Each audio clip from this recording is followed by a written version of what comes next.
What's going on, guys? This is episode 3 of our look back at our 2017 season, and we're going to kick things off here in Northeast Florida. Early season with a little doe hunt. This is my favorite thing to do early season, is to take the doe population and thin it out just a little bit. On this property in particular, it's a small piece. It's 5 acres, and it's been pretty productive for a small piece of property over the years. I actually killed my biggest hog to date, about a 300-pound boar I call Hogzilla, and it's put several does in the freezer for me over the last couple seasons. This piece of property in particular got hit pretty hard by Hurricane Irma this year. I went in the week before the season opener to check things out to see what the damage was looking like. And the tree I actually put my tree stands in had been blown over down to the ground. So kind of had to regroup, reevaluate, and rehang a set the week of the season. So I got everything all set up, hung up. The trail camera pictures were still having these deer coming through the area pretty heavily. And this property in the past has been one in which the deer just kind of transitioned through. With the trees blowing over like they did on the property, the deer were actually starting to bed down there. So it made afternoon hunts pretty tough, but the morning hunts were pretty slick because you would catch these deer coming back from feeding at night, moving back onto this piece of property, and bedding down for the day. And that's kind of what we had happen on this hunt in particular. So without any further ado, let's get to the action. What's going on, guys? It is September 30th. We are out at one of our properties here in North Florida. One of the properties actually got hit pretty hard by Hurricane Irma. Knocked a bunch of trees down, including the tree I originally had my stand in. Now, these deer are starting to bed on this property. It's a good and a bad thing. It makes getting in here in the afternoons pretty difficult. So we slipped in this morning, hoping to catch them coming back to this area to bed down for the day. Hopefully today's the day we get one of these does to come through here and give us a shot opportunity so we can fill the freezer a little bit. Pen 'em a stick 'em.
On the board, baby.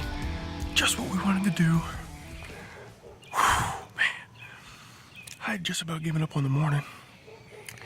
And I was sitting here messing around on my phone a little bit, passing the time, and I heard some crunching, and I looked to my left, and I catch movement, and those does came in.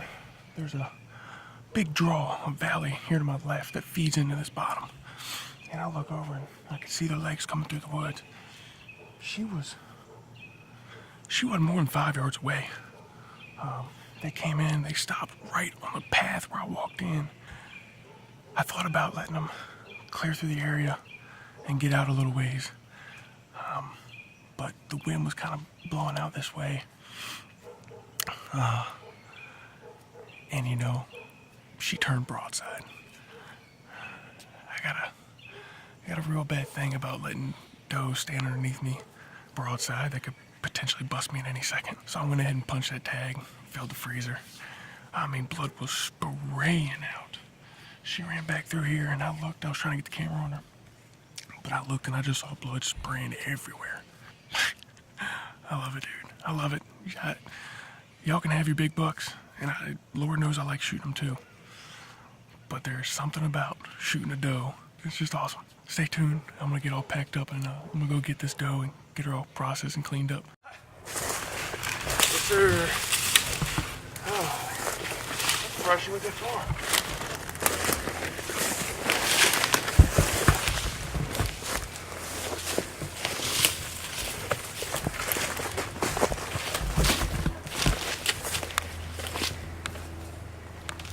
This is right where she went down, right where I killed The hog.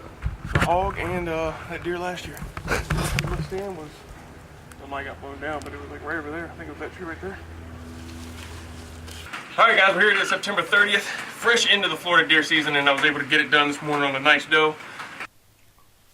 I had the worst time this year remembering to put the camera back in autofocus after everything unfolded and after we got down and was filming different stuff. So this recovery got a little blurry, but I promise it's not going to happen anymore. I've got a sticky note on the camera that says fix focus before I do a recovery. So after the shot, when I spun the camera on to get on the doe as she ran off, I could see blood just spraying out. I figured she'd be down within 40 or 50 yards tops, and she ended up actually making it about 100, 110 yards. Still not far, just further than what I thought she would go. Just a great hunt here in Florida. Early season, little doe management, get the ball rolling early, and it kicked things off for what turned out to be a pretty great 2017 season. All right, guys, well, that's going to wrap up this week's episode. New episodes every Monday until I run out of things to shoot or episodes to load. Either way, whatever happens first. So when you subscribe, make sure you hit the bell notification so you don't miss any of the action. And as always, thanks for watching. I appreciate it. Don't forget to thumbs up the video, share it out, and comments. Comment below with anything you like, didn't like, want to see in the future. I want to hear about it. So last but not least, a big shout out to North Slope Grips. Rob has made the grips for my bows the last couple seasons and has done a phenomenal job. If you want to get something that's a little bit customized to what you like, your style, your logo, or any saying you want to get engraved on your grips, Rob's the guy to do it for you, so definitely check him out. Until next week's episode, pen 'em and stick 'em.